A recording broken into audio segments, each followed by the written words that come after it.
नमस्कार। आज हम भारत की भूगर्भिक संरचना के बारे में अध्ययन करेंगे। हम जब भारत की बात करते हैं, इस भारतीय उपमहाद्वीप का जो भूवैज्ञानिक जो इतिहास है वो काफ़ी पुराना है और इसी क्रम में यहाँ प्री कैम्ब्रियम से लेकर चतुर्थक युग तक की चट्टानें यहाँ मिलती हैं। यहाँ हम धरातलीय स्वरूप की जब चर्चा करते हैं तो भारत में मुख्य रूप से प्राचीनतम भूभाग देखने को मिलता है, जिसको हम प्रायद्वीप या पठार बोलते हैं। उत्तर में नवीन पर्वतमाला देखने को मिलती है और मध्य में उत्तर का विशाल मैदान जो जलोढ़ मिट्टी के निक्षेपण से बना है। इन तीनों प्रकार के जो उच्चावच है वृहद रूप से भारत में देखे जा सकते हैं और इन तीन बड़ी भूवैज्ञानिक संरचना के विकास को हम 4 युगों में विभाजित कर सकते हैं। इन 4 युगों में सबसे पहले हम प्री कैम्ब्रियन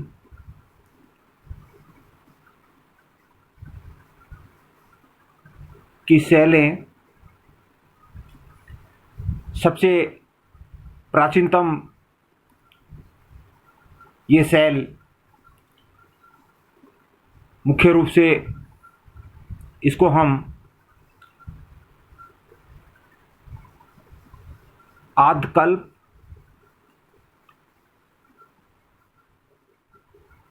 की शैल समूह है।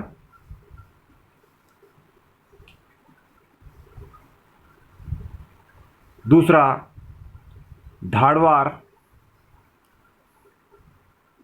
समूह की शैलें में विभाजित करते हैं और ये दोनों तरह की जो चट्टानें अति प्राचीनतम चट्टानें इनको कहते हैं। हम आद्यकल्प की जो चट्टानें हैं वो मुख्य रूप से रवेदार कायांतरिक रूप में पठारी भाग के लगभग 2/3 भाग पर विस्तृत रूप से पाई जाती हैं और इन चट्टानों में खास बात कि जीवाश्म इनमें नहीं मिलते हैं। इन दोनों चट्टानों को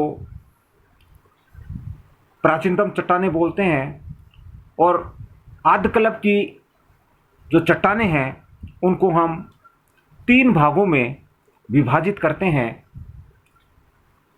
पहला बंगाल नीस, दूसरा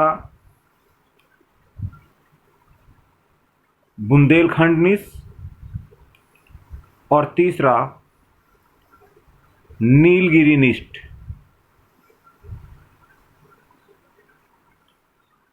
बंगाल नीस, बुंदेलखंड नीस और नीलगिरी नीस्ट नाम के हिसाब से अपने को पता लग रहा है। जैसे बंगाल की नीस जो चट्टानें हैं वो मुख्य रूप से छोटे रूप में बंगाल, बिहार, उड़ीसा और कर्नाटक में ये चट्टानें देखने को मिलती हैं। इसी प्रकार बुंदेलखंड का जो पठार है वहाँ पर हमें बुंदेलखंड निस चट्टानें देखने को मिलती हैं। इसी प्रकार नीलगिरी की पहाड़ियों के आसपास के क्षेत्रों में ये चट्टानें देखी जा सकती हैं, जिनको हम नीलगिरी निस का नाम देते हैं। प्री कैम्ब्रियम की चट्टानों में दूसरा क्रम हम धारवाड़ समूह की शैलों को शामिल करते हैं। ये धारवाड़ क्रम की शैलें मुख्य रूप से कायांतरित और अवसादी शैलों के जमाव के कारण बनती हैं। ये आग्नेय व अवसादी चट्टानें होती हैं, जिसके कारण से इसमें जस्ता, तांबा, मैग्नीज आदि खनिज प्रचुर मात्रा में मिलते हैं। इनका खनन कार्य संपन्न होता है। इसके बाद में दूसरी प्रकार की जो चट्टान समूह है भारत में देखने को मिलती हैं, वो पुरान समूह की शैलें होती हैं, जिसको वैज्ञानिक आज से 2500 से 570 मिलियन वर्ष पूर्व की चट्टानें मानते हैं। और इनको भी हम मुख्य रूप से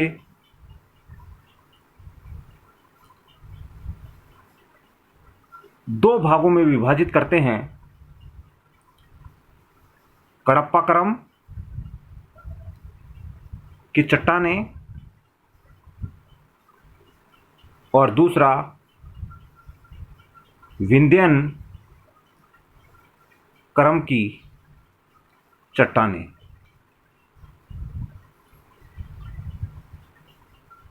ये दोनों चट्टानें समूह है। हम पहले बात करते हैं कडप्पा क्रम की चट्टानों की। ये मुख्य रूप से आंध्र प्रदेश, कर्नाटक आदि हिस्सों में इनके जमाव पाए जाते हैं। इनका फैलाव उड़ीसा तक भी पाया जाता है। छोटे स्तर पर यह मध्य प्रदेश और महाराष्ट्र के कुछ भागों में इस क्रम की चट्टानें देखने को मिलती हैं। इन चट्टानों में मुख्य रूप से क्वार्जाइट, स्लेट, चूना पत्थर आदि से ये चट्टानें बनी होती हैं और इनमें लोहा, मैग्नीज, कोबाल्ट जो राजस्थान में प्रचुर मात्रा में निकाला जाता है। ये चट्टानें दिल्ली, राजस्थान, मध्य प्रदेश, कर्नाटक और आंध्र प्रदेश में इनका विस्तार पाया जाता है, इनके जमाव पाए जाते हैं। दूसरे विंध्य क्रम की चट्टानों की बात करते हैं। विंध्याचल जो पर्वत है, जिसका विस्तार मध्य प्रदेश के लगभग पूर्व से पश्चिम तक इनका विस्तार पाया जाता है। मुख्य रूप से इनका निर्माण कडप्पा क्रम की चट्टानों के बाद में हुआ है और इन चट्टानों में क्वार्जाइट और चूने के पत्थर के साथ साथ बलुआ पत्थर व कॉन्ग्लोमरेट आदि के जमाव भी विंध्यन क्रम की चट्टानों में देखे जाते हैं।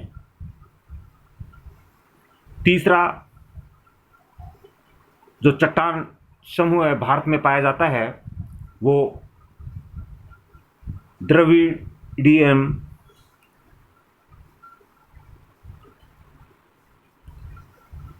युग की शैलें।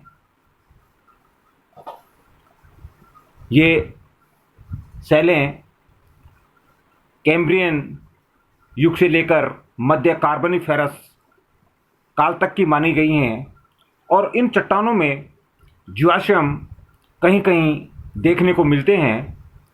ये द्रविडियन युग की चट्टानें द्रविडियन महाकल्प की चट्टानें हैं, जो मुख्य रूप से जम्मू कश्मीर, हिमाचल प्रदेश, उत्तराखंड आदि क्षेत्रों में, आदि राज्यों में छितरे रूप में देखी जा सकती हैं। चौथे क्रम की चट्टानों की जब बात करते हैं, जिसको हम आर्यन युग की चट्टानें कहते हैं, ये आर्यन युग की चट्टानें मुख्य रूप से इनको हम 4 भागों में विभाजित करते हैं। गोंडवाना लैंड,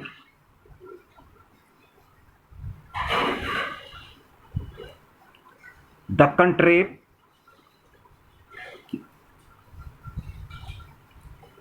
तृतीय कल्प की चट्टानें, और चौथा चतुर्थ कल्प की चट्टानें।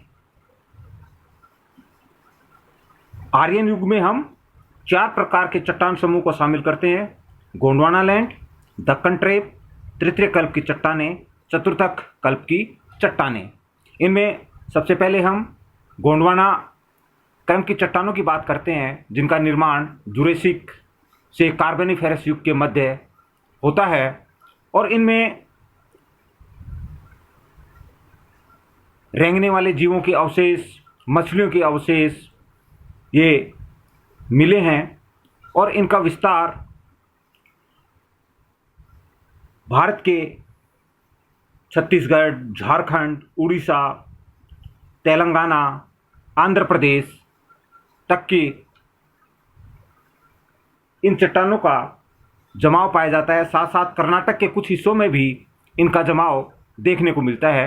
मुख्य रूप से इनका जमाव पठारी भाग के नदी घाटी जो क्षेत्र हैं उनमें विशेषतः ज़्यादा देखने को मिलता है, जिनमें दामोदर घाटी, महानदी घाटी, गोदावरी घाटी, कच्छ और पश्चिमी राजस्थान का रेतीला भाग, जैसलमेर और बाड़मेर में, राजस्थान के जैसलमेर और बाड़मेर में गोंडवाना क्रम की चट्टानें पाई जाती हैं। साथ ही साथ गुंटूर, राजमहेंद्री, विजयवाड़ा और तिरुचिरापल्ली में भी इनके जमाव देखने को मिलते हैं। विशेष बात यह है कि ये जो नदी घाटी के जो क्षेत्र हैं जहाँ गोंडवाना लैंड की चट्टानें पाई जाती हैं, ये भारत के कोयला के यहाँ जमाव पाए जाते हैं, और भारत का लगभग 98% कोयला इस क्षेत्र में पाया जाता है। भारत के कोयला उत्पादन क्षेत्रों में यहाँ झरिया, बोकारो, रानीगंज, करनपुर मुख्य देश के कोयला क्षेत्र हैं, जहाँ पर लगभग आधे से ज़्यादा कोयला यहाँ महानदी और गोदावरी घाटी क्षेत्र में निकाला जाता है। दक्कन ट्रेप की बात करते हैं। ये चट्टानें मुख्य रूप से महाराष्ट्र, कर्नाटक, आंध्र प्रदेश का कुछ हिस्सा इसमें शामिल करते हैं।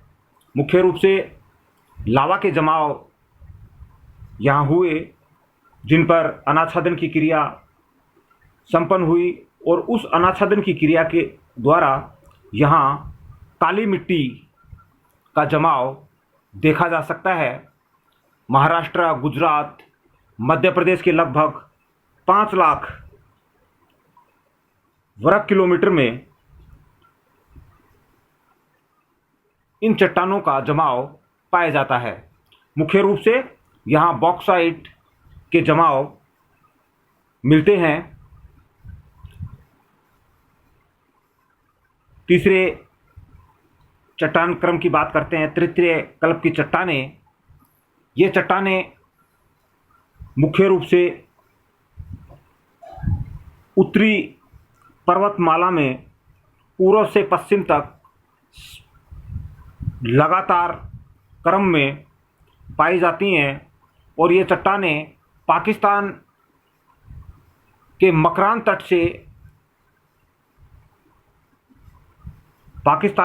तट से म्यांमार की अराकान योमा पहाड़ी तक इनका जमाव पाया जाता है। चौथे प्रकार की जो चट्टानें, जिनको हम चतुर्थक कल्प की चट्टानें भी बोलते हैं, ये चट्टानें प्लीस्टोसीन काल से होलोसीन काल के मध्य इनका निर्माण होता है और इनका जमाव पर्वतीय क्षेत्रों में भारत के हिमालय पर्वतमाला के क्षेत्र में देखे जा सकते हैं। साथ ही साथ नदी घाटियों में भी इनके जमाव देखे जा सकते हैं, जैसे सिंधु नदी, यमुना, गंगा, ब्रह्मपुत्र आदि नदी घाटियों में इनके जमाव देखे जा सकते हैं।